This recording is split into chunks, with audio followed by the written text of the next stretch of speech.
A very good evening to you on this 16th day of October 2023. Welcome to the Daily Report, coming to you live from our broadcasting headquarters right here in Kenya's capital, Nairobi. My name is George Maringa. Our sign language interpreter is Catherine Simaloy. Tonight we begin the bulletin from the kitchen. As you can see it, this is the gallery from the producer to the director to the visual mixer to the sound technicians. This is where all the action is prepared from, and we have quite a jam-packed bulletin for you because tonight we look at the Kenya-China relations. Remember, President William Ruto is on his China tour, 3-day tour in China, attending the Belt and Road Initiative Summit in Beijing and other parts of China as well. And we have our guests already on the other side in our studio to be able to analyze what this means for us. Our experts who are professionals in this field. I'm talking about Paul Agena, an international relations expert. He is also a PhD student at the University of Nairobi, pursuing a PhD in international studies, a lecturer of international relations and political science at Multimedia University of Kenya, and a researcher in international relations with a keen interest in Africa international relations. Also joining us tonight is Stephen Degwa, who is the executive director of South to South Dialogues, and also a PhD student in IR, that is international relations, at the United States International University, USIU. These are two gentlemen who will help to unpack what that visit by President William Ruto means for Kenya. This is the third summit, among other issues facing Kenya, which is of course part of the African continent. We shall be looking also at Kenya's foreign policy. So go ahead and channel your questions at TV47 News on X at George Maringa _ use the hashtag Daily Report TV47 News. You can also channel your feedback through our SMS portal 22047. We shall be looking forward to channel your questions, your feedback as the show moves along. But before then, I want to bring you, or rather to update you with some of the stories making headlines tonight. 174 students from Amabuko Secondary School in Kisii rushed to hospital over an unconfirmed illness, which some sources suspected to be food poisoning. Your food in focus. Farmers worried that the recent court order allowing GMOs in the country will affect the nutritional value of indigenous foods. Plus, heart-wrenching moments at the Mavoko Portland settlement saga. But who duped Kenyans?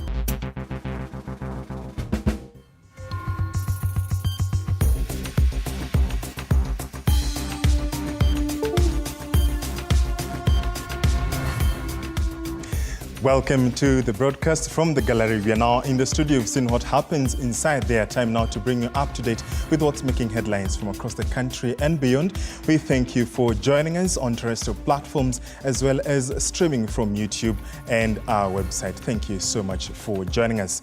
174 students from Amabuko Secondary School in Kisii County have been hospitalized over a suspected food poisoning case. According to the school principal, Rawlings Juma, 23 students have been attended to at Keroka Sub-County Hospital, 76 admitted at Gucha Maternity Hospital, 55 at St. Catherine Ichuni Mission Hospital, with 20 of those in critical condition rushed to Kisii Teaching and Referral Hospital. The affected students complained of stomach aches, vomiting and diarrhea.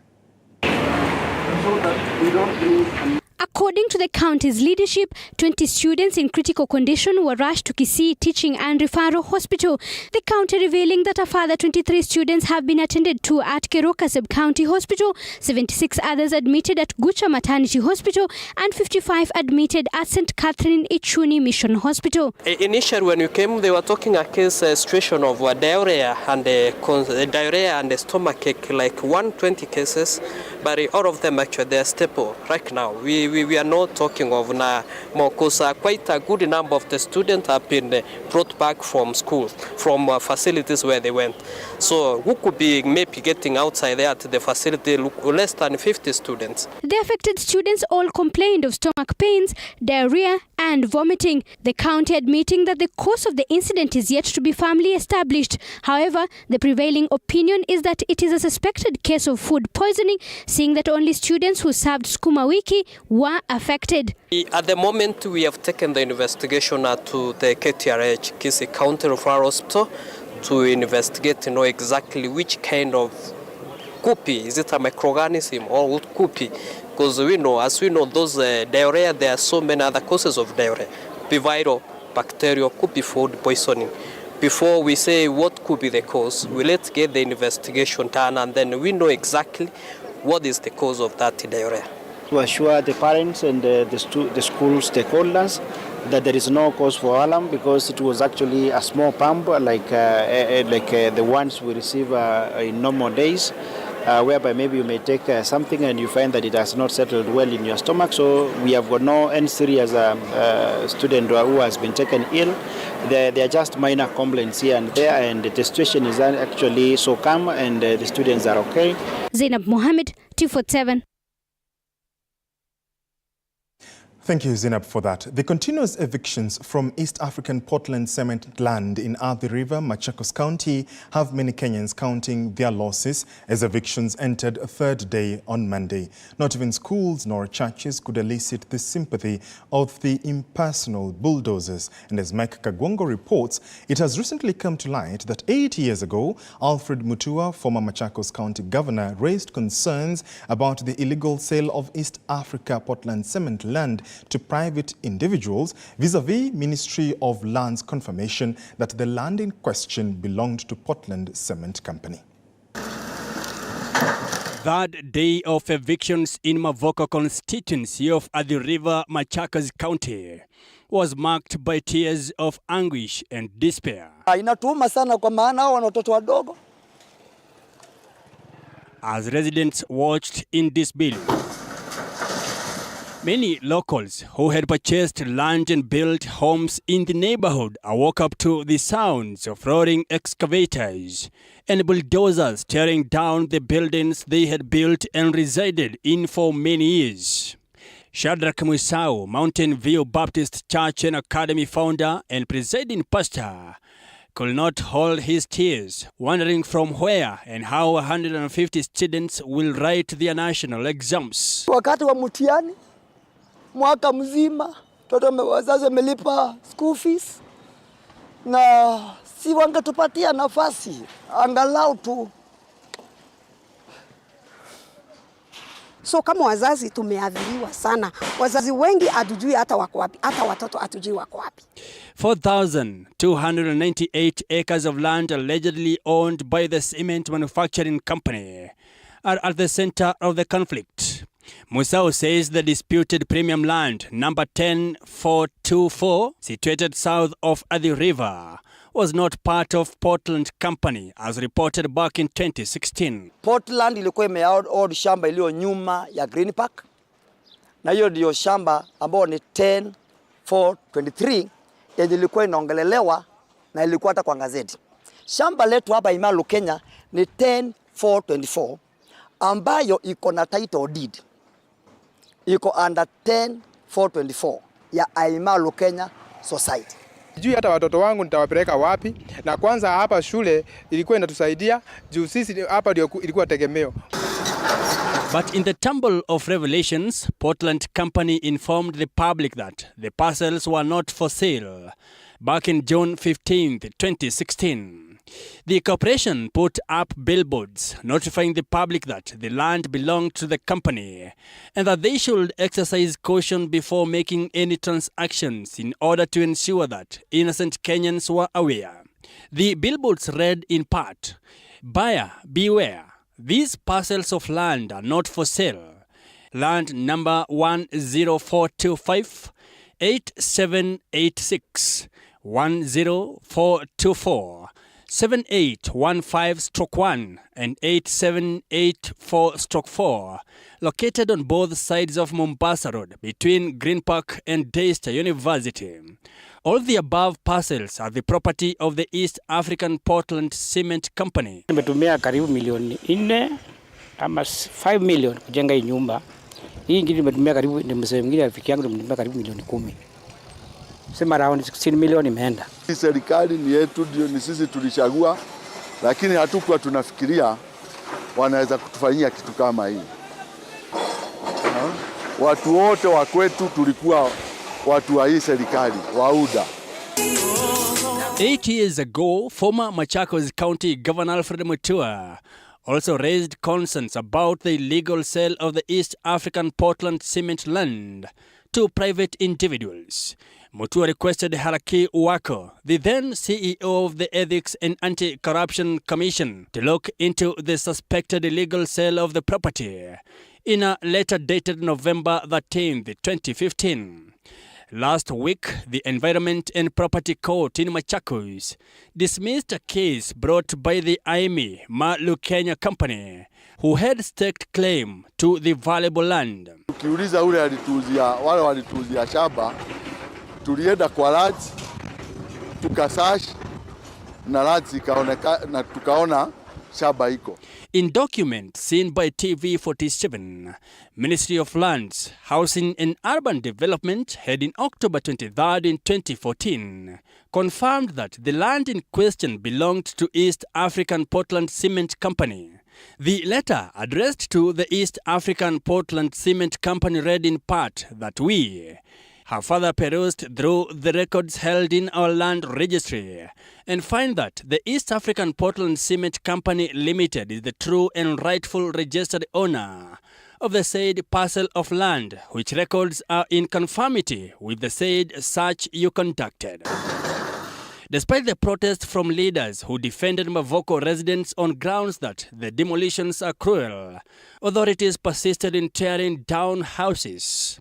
When they left these classes on Friday last week, they were full of hope and expectations that their education relied on this roof. But come Monday, it was off, now only expecting about their future on fate and perhaps circumstances.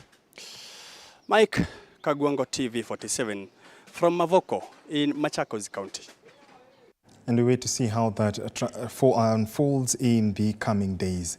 Since the launch of the Afya Nyumbani initiatives, where community health volunteers were recruited to take health records amongst the community in a bid to ensure preventive and promotion of healthcare, today DP Rigathi Gachagua visited a beneficiary and lauded the initiative, as Sheila Chelangat now reports. With over 9,000 community health volunteers currently working across the 47 counties, just how are they linking communities to health systems? Evelyn Mutai is one of the health volunteers, and Monday morning she was the host to Deputy President Rigathi Gachagua. And then we take the temperature. We have also the mwak. This is the mwak. This one is for malnutrition. For both children and adults. This one is for adults. Now, we also have this one. It's called a glucometer. The glucometer here is for kupima sukari. And we have the tukona kitu yake ya kutumia strips, and then hapa tukona prickers. Sasa watu wamefurahia sana hapa mashinani, tunawasaidia. Evelyn recounts what she calls the uphill task of connecting citizens to healthcare difficulties in the past. Now, advantage ya hii kitu tena, nikimpata mgonjwa kwa familia, nikirifa tu, kitambo mgonjwa afike hospitali, all the details are there. So, tunashukuru sana. A few weeks ago, about 100,000 similar kits were distributed across the country in what Health CS Susan Nakumicha says is the first line of defense at the grassroots level against diseases. You were able to see the items at the level 3 facility. We saw the items at the sub-county, and I'm sure even at the county hospital, we are going to be able to see movement of products. Anna Chebunyo, a resident of Cheborge, testifies of her new experience with the community health volunteers. Citing positive results of the CHV programs, DP Rigathi Gachagua lauds the efforts of the revamped community health volunteer program, maintaining that access to quality healthcare is a priority. The fruits of this intervention will be felt in every homestead across the 47 counties by the people of Kenya, because a healthy nation is a dignified nation. I want to take this opportunity to appeal to our county governments, led by our governors also, to put their best foot forward and improve services in hospitals managed by the county government. I want to appeal to our governors, starting with here in Kericho and Bomet, to make sure that we have sufficient and adequate drugs in each and every facility of the county. Where he asked medical facilities to provide a conducive environment for medical research. His Excellency Makofi. Sheila Chelangat for TV47 in Kericho County. Thank you, Sheila, for that. Deputy President Rigathi Gachagua has affirmed the Kenya Kwanza administration's commitment that 15% of the country's national annual budget will be channeled towards the healthcare sector, leaving to the pledge of the Abuja Declaration of 2001, where 180 heads of state agreed to the target to improve the health sector. The second-in-command, while in Kericho County to witness the implementation of Afya Nyumbani through the equipping of community health volunteers, exuded confidence the program will be a major boost to the country's primary healthcare under the universal healthcare. Mwege William now reports. After visiting a household in Cheborge village to witness service delivery and use of electronic community health information, Deputy President Rigathi Gachagua led health stakeholders at the Kapkatet grounds to launch digitization of the primary health care network. Karibu sana naibu wa rais. This follows the distribution of 100,000 community health volunteer kits across the country. Deputy President Rigathi Gachagua lauding the step as a bold move to enhance preventive health care. This is one of the reasons that the Ruto administration is investing in promoting preventive health care to the grassroots in collaboration with our counties. This is alongside the ongoing reforms in the National Health Insurance Fund to enhance access to quality health care as enshrined in our Constitution. Gachagua reiterated that the universal health care, which was part of the Kenya Kwanza government manifesto in the run-up to the 2022 general election, will be actualized fully by, among other things, giving adequate financing to the project dubbed Afya Nyumbani to the tune of 15% of the healthcare program. Quality healthcare is very expensive for most families. Serious health conditions are sinking families into abject poverty, as many Kenyans cannot access healthcare insurance. In fact, only about 26% of the more than 53 million people have some form of health insurance cover. When a serious medical condition strikes, poverty is inevitable for most families. The Ministry of Health, on its part, says it has identified 4 thematic areas which will ensure local manufacturers are boosted. Human resource for health is well taken care of and quality health care is affordable for all. The Ministry of Health and county governments have also agreed to collaborate to ensure the success of the newly enhanced program, the national government pledging to set aside 3 billion shillings annually as a kitty to provide a monthly stipend to community health volunteers. And the community health promoters are very happy because starting this October, they are going to get a stipend. And as a national government, we have put in 3 billion shillings per year. That is not a mean achievement. So I want to thank you. It gives us the honor to move even a bigger milestone in terms of safeguarding the wealth of our nation. So many of our people have died in the past and across Africa, and the single reason is out of diseases that can easily or would have been easily prevented if they were diagnosed early. Today, Your Excellency, in your presence, we've been able to see the revolution that has been led by the Ministry of Health in terms of looking into the primary healthcare networks, and we were able to witness tremendous equipment of the universal healthcare promoters in the villages and how they were able to actually diagnose disease at that level. At the same time, Gachagua challenged devolved units to stock enough medical resources for health facilities in their respective counties. The empowering of community health volunteers is termed as a paradigm shift in the country's health service, especially in the universal health coverage. Moige William, TV47 in Kapkatet Hospital, Kericho County. And our team has pitched camp in Kericho County, and you can trust TV47 to bring you updates of the events in Kericho leading up to Mashujaa Day on Friday. Trust us to bring you wall-to-wall, blow-by-blow coverage. And news just in, the Principal Secretary in the State Department for Micro, Small and Medium Enterprises Development, Susan Mangeni, has been rushed to hospital after being involved in an accident at Korinda, Busia County that left one person dead. Just some news getting it to our newsrooms is that the Principal Secretary in the State Department for Micro, Small and Medium Enterprises Development, MSMEs, Susan Auma Mangeni, has been involved in an accident, rushed to hospital in an accident that left one person dead. And yesterday, she joined faithfuls, according to her Twitter page, at ACK Diocese of Nambale in Busia County for a church service and Thanksgiving and farewell mass celebration of the Right Reverend Bishop Dr. Robert Magina. We wish her a quick recovery. Now, middle-aged man from Baringo North is on the run after being suspected to have killed his 2-year-old daughter after a disagreement